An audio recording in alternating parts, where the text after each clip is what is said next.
My selfish mom sent, "Please don't come. The family wants a stress-free wedding." My sister reacted, "Good decision." I replied, "Then you'll be free of my payments too." The chat flooded with laughter and memes, but by morning the venue was locked and they were just starting to realize. I wasn't even shocked when I got the text from my mom. Just tired. The kind of tired that seeps into your bones after years of forced smiles at family gatherings, buying silence with money, pretending that you didn't hear the japs because they always came wrapped in fake concern. But seeing it typed out like that, no punctuation, no hesitation, "Please don't come. The family wants a stress-free wedding." It was like a slap that didn't sting anymore. Just confirmed what I'd known for a while. I stared at it in the parking lot of my office, engine still running. It was 5:22 p.m. Thursday. The wedding was Saturday. 2 days away. I had paid for the entire thing, venue deposit, catering, photographer, DJ, even the custom flower arch my sister cried over in a Pinterest board meltdown. Over $38,000 already spent. And that didn't include the dress fittings, which I also covered. Not out of obligation.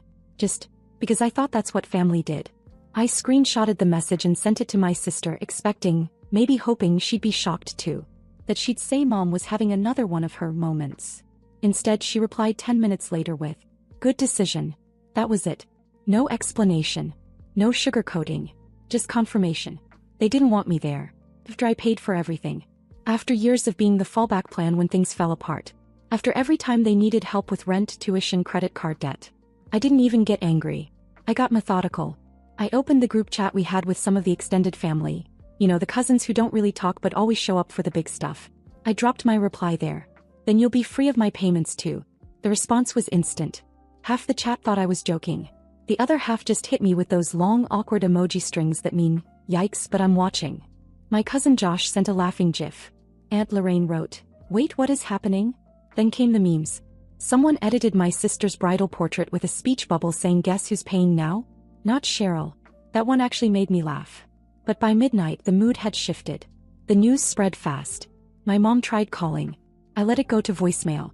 So did my sister. I didn't listen to hers either. At 12:42 a.m. I pulled out the binder. The wedding binder. Every receipt, contact, contract, invoice. All in there. I called the venue first. Left a message, followed up with a direct email to the owner. We'd bonded when I took a last-minute tour during a thunderstorm back in June. She liked me. She'd understand. Subject line: cancellation, urgent, contract holder Cheryl A. Logan. Within 30 minutes, I had confirmation that the venue was cancelled. Since it was under my name, they couldn't do anything about it. Same with the catering. The forest. The hotel block for out-of-town guests? Gone. By 2:07 a.m. it was like there never was a wedding planned at all. The next morning, at exactly 8:45 a.m., my mom and sister arrived at the venue to oversee final touches. My cousin was already there and texted me a play-by-play. The place was locked. Completely dark. A sign on the front gate said, "Closed until further notice." Apparently they stood there for over an hour. Makeup done, hair curled, talking to the locked door like it was going to respond. My mom tried to call me 8 times between 9:12 and 9:27. I didn't answer. At 9:41 my sister posted a now-deleted story with the caption, "Some people are so bitter. You'll never ruin my day." Funny thing to say about a day that suddenly had no tables, no guests, and no venue. But that was just the beginning. They didn't know yet what else I'd undone. They thought the worst was the venue. They thought wrong. Because when you spend your life treating someone like a side character, you forget they might be the one holding the whole damn script. By mid-morning Friday I knew they were scrambling. My aunt texted me a vague, "Hey hon, just wondering what happened with the venue?" As if she didn't already know. A few cousins were poking around too, trying to get the full story without looking like they were taking sides. But everyone was holding back. No one wanted to admit out loud what they were starting to suspect. That I had nuked the wedding from the inside out. So I made it worse.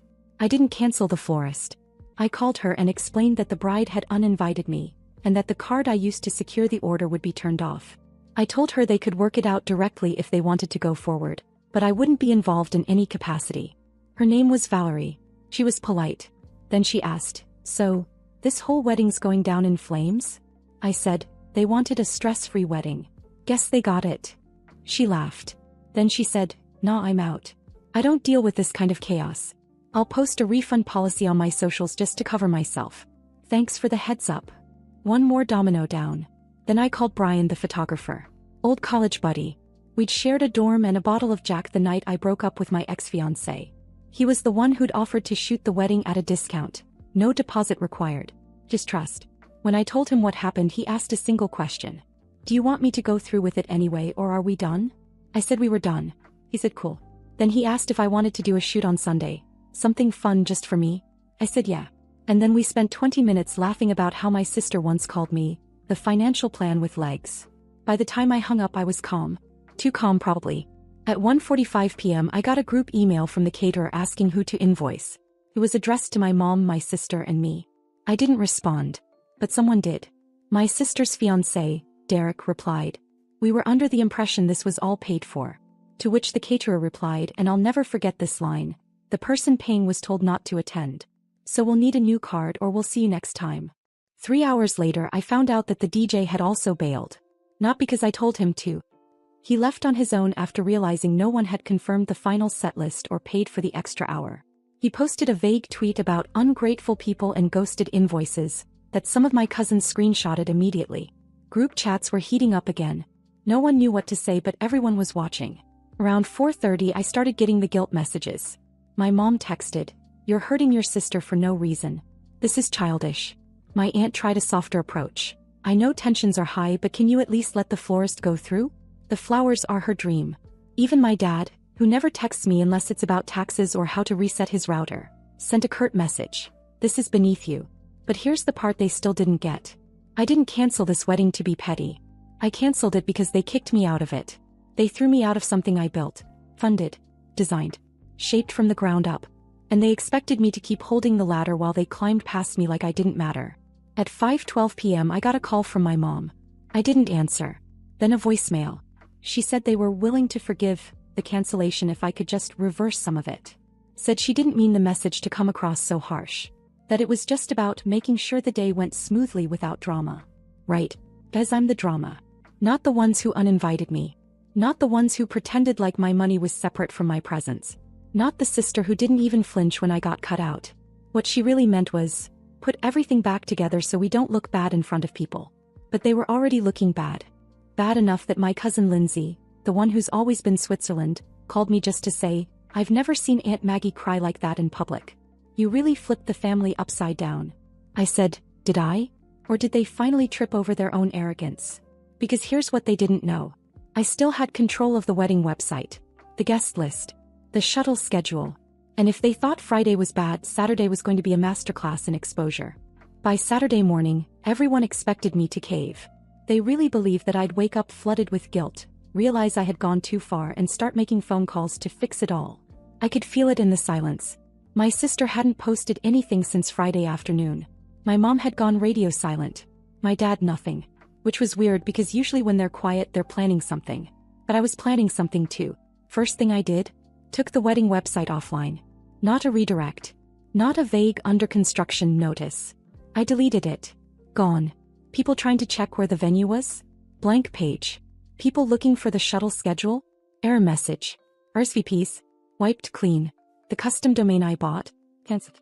You can't RSVP to a ghost. Then I called the shuttle company. I didn't yell. I didn't complain. I just said, the event is no longer happening. Please do not send anyone. They asked if I wanted to transfer the reservation.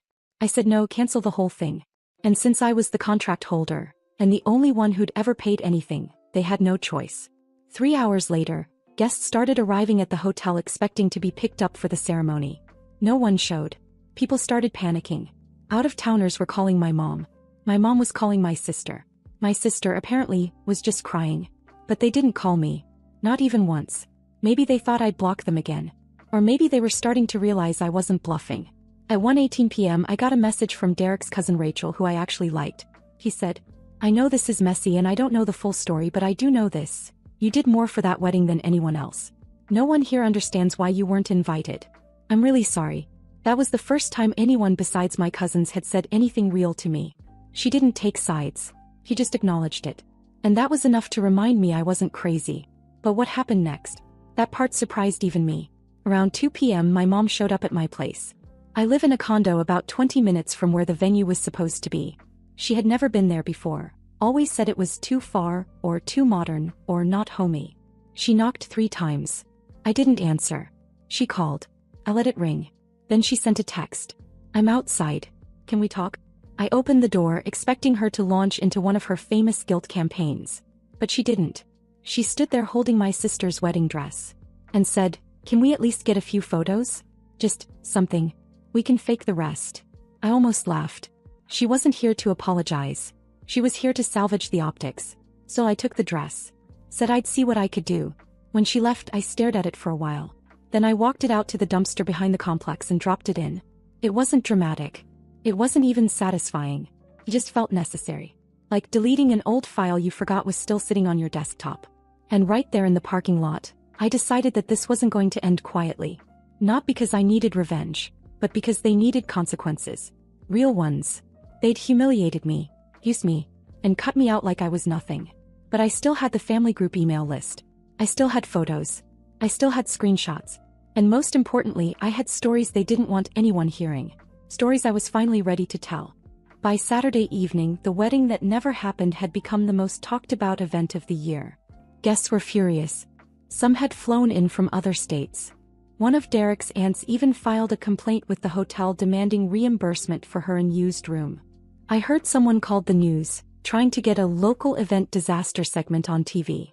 No one would go on record. Too humiliating. Meanwhile, I was at home sitting at my kitchen counter with my laptop open, typing up an email I never thought I'd send. Subject: to everyone who was supposed to be at the wedding today. I kept it short. Just facts. I explained that I had paid for the majority of the wedding, had been uninvited 2 days before the ceremony, and subsequently canceled every service I had booked. I didn't include opinions. No emotional commentary. Just receipts, literal ones. PDFs attached. Screenshots of text messages. The original message from my mom. My sister's good decision reply. Then at the bottom I wrote one sentence. If they'd like to explain why they decided to do this, I'll leave the floor open. And I hit send. 27 email addresses. Family, close friends, wedding vendors, 2 people from Derek's side I barely knew but had emailed during the planning. All of them. I didn't expect replies right away. But within 30 minutes I had 7. Most were just stunned. One of Derek's uncles replied, "I had no idea you paid for all of this. That's disgusting."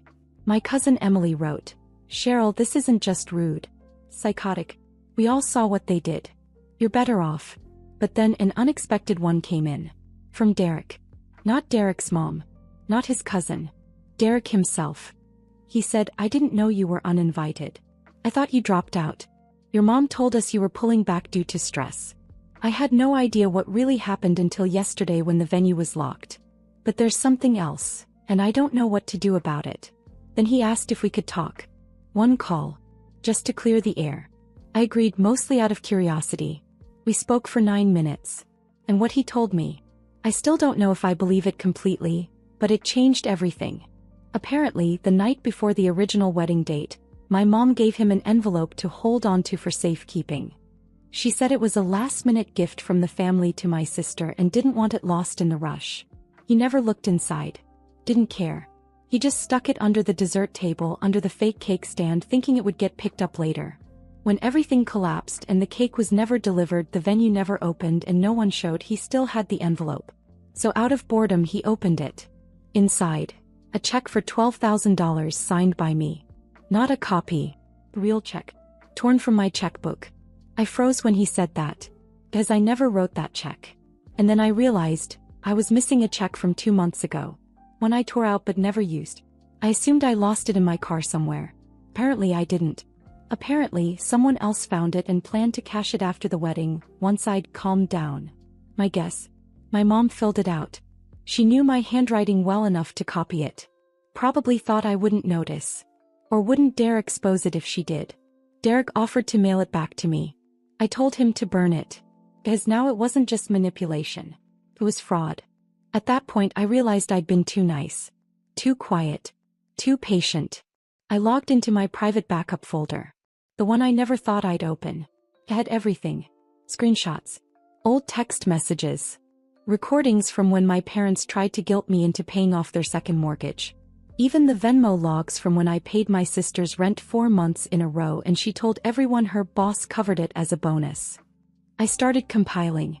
Not to get even. To finally be honest. Because tomorrow, Sunday, I was going to church. Not for peace. Not for prayer. But because everyone would be there. And I was going to stand up, walk into that building, and hand out a few printed packets to the neighbors who still thought I was the difficult daughter. They wanted a clean image. I was about to hand them a mirror. I didn't wear anything special. No pastel dress, no heels, no attempt to blend in with the crowd that had whispered about me for years. Just jeans, a plain black sweater, and sneakers. Simple, comfortable, practical for what I came to do. The church parking lot was full when I pulled in. I knew it would be. Everyone was still buzzing from the wedding that wasn't. Half the people in that church had been expecting free champagne and Instagrammable centerpieces that weekend. Instead they got silence, confusion, and a storm of texts no one had the full story on. Till now. I got out, walked up to the front steps, and stood near the doors with a canvas tote bag full of manila envelopes. I had printed 25. That seemed like enough. Each one had a simple label on the front. For your information. Inside was a collection of screenshots, invoices, payment confirmations, and a brief note at the top. You deserve to know the truth. Pearl. Some people ignored me. That was fine. Some took one without saying a word. Others gave me a weird smile like I was handing out flyers for a protest. A few looked like they wanted to say something but didn't. The church secretary, Donna, one of my mother's oldest friends, walked up fast, clutching her pearls like I'd brought in a bomb. She started with, "Now Cheryl, I really don't think." I didn't let her finish. "I'm not staying. Just making sure people know what actually happened." Then I left. I didn't go home. I went to a diner 2 towns over and ordered eggs and pancakes I didn't really eat. Just stared out the window, sipping coffee and waiting. At 11:43 a.m. my phone started lighting up. First my dad. No voicemail, just a missed call. Then my sister. Hers I didn't even listen to. I could already picture her pacing in her room, shouting about defamation and humiliation. The third voicemail was my mom. And for the first time in a long time she didn't sound angry. She didn't sound defensive either. She sounded cornered.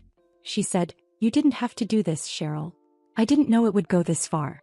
I was just trying to protect your sister. You always make everything harder." Then she went quiet for a few seconds. Then she added, "Oi, maybe I was wrong. Maybe I pushed too far." I saved the voicemail. Not because it was anything close to an apology, but because it was the first time she said something real. What she didn't know was that her week was about to get worse. Because I had also sent packets to 3 places she never expected. Her landlord, with a cover letter explaining I would no longer be responsible for her rent and that the lease contact info needed to be updated. Her bridge club chair, who always bragged about my mom's generous daughter with excellent taste. The local utility company, where the account was under my name, but the usage wasn't mine. I had already removed my card and revoked all automatic payments. Monday morning she'd be waking up to overdue notices. Her lights, scheduled for disconnection within 72 hours. Her wardrobe budget, gone. Her version of reality, cracked wide open. She thought she could erase me and still collect the benefits. Thought I'd disappear quietly out of guilt or shame or exhaustion. But instead she watched her support system collapse in public. And it wasn't because I wanted revenge. It was because I wanted to be done. Fully. No strings. No appearances to maintain.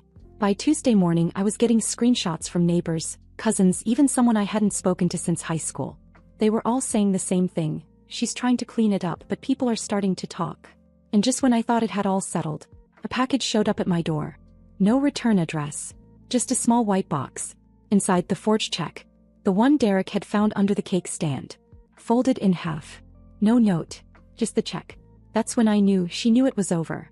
And maybe, just maybe, she was scared of what else I might be holding on to. She should have been. Because I still hadn't told anyone what I knew about my sister's fiancé. And in that moment I decided they had one more reckoning left. Just one. When I opened the plain white box and saw the folded check inside, the one my mom had forged and left under the fake cake stand, I just stared at it. No return address. No note. No apology. Just her way of pretending to make it right without ever admitting she'd done something wrong. But I laid the check on the counter and thought back to what Derek had said during our last call, that there was something else I should know. He hadn't said it directly, but he'd left it hanging like bait. I hadn't taken it then, but now I needed the full picture. So I called. He answered like he'd been waiting.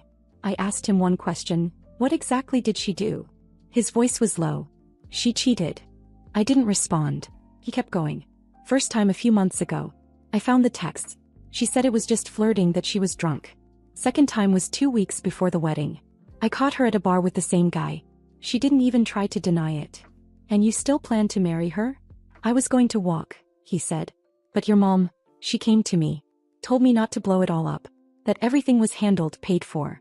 That I should just get through the day, make it work later. Of course she did. That's all she'd ever done.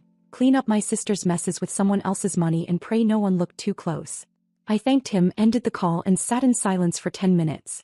Then I opened my laptop. I didn't go nuclear. No social media posts. No family-wide expose. Just one final message. Targeted. Precise. Subject line. A few things about Danielle you may not know. I sent it to 7 people. Her boutique manager. Her 2 closest friends. Her old boss. Derek's parents. Our cousin Kelsey, who used to call her flawless. And a local business owner who had just hired her to design social content. I attached screenshots of the texts Derek found. I included dates. Names. No commentary. No long explanations. Just the truth in black and white. I ended the email with one line. She's not who she pretends to be. And I'm not your scapegoat anymore. Then I signed it. Carol. I shut the laptop and turned to the check still sitting on the counter. I lit a match and burned it in the sink. Watched the flames crawl across my forged signature until it curled into black ash. That night I blocked all of them. My mom. My sister. My dad. No more passive-aggressive group chats. No more guilt trips masked as concern. No more money disappearing under emergencies. 2 days later I got one final email from my mom. Subject line. Please don't do this. Inside it was long. A mix of pleas, rationalizations, and quiet threats about what people will think. She never admitted to the check. Never apologized. Just danced around her usual lines. That family sticks together, that things got out of hand, that maybe I took it too far. I didn't reply. Because the truth is she did this. She pushed. She lied. She took and assumed I'd always be there to fund the damage. Not anymore. The last thing I did? I called the utility company and had the account in her name flagged. No more bills under mine. No more silent payments. Then I logged into the boutique's website, found her page, and deleted the only photo she ever used from one of my shoots. The one I'd paid my photographer friend to take. She had borrowed my shine long enough. And as I shut it all down, one account, one login, one automatic draft at a time, I felt it. The silence. The kind that wasn't heavy or sad. Just clear. For the first time in years I didn't owe anyone anything. Not their bills. Not their secrets. Not their version of me. Just myself.